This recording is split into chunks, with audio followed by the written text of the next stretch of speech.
Ömür boyu dərdəsinə gəlmisən, məhkəmə deyirəm şəhid anası. Kədər gözündən duyub oxudum, sənə baş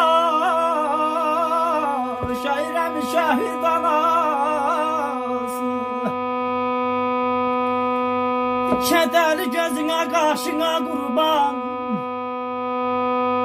ağaran telinə, qaşına qurban, belə ötüb keçər yaşına qurban, sənə baş əyirəm şəhid anası. Oğlun geymişdi bayraq əynində, daşlıq tabutu sənə sinində. Ağıldan çıxmayıb qalıb beynində, ağlından çıxmayıb qalıb beynində, sənə baş əyirəm şəhid anası, şəhid anası. Həyatında kəsilib bir ömür salıb,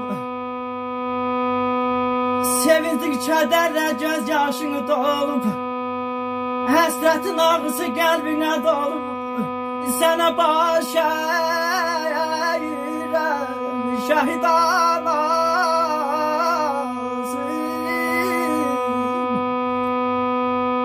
Bayatın var, laylan var dilində, yaralı sözlərin qəlbin içində. Başın uca yol beller içindəyəm, sənə baş əyirəm, sənə baş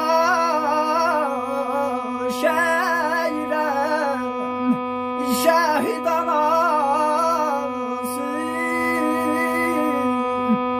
sənə baş əyirəm şəhid anası.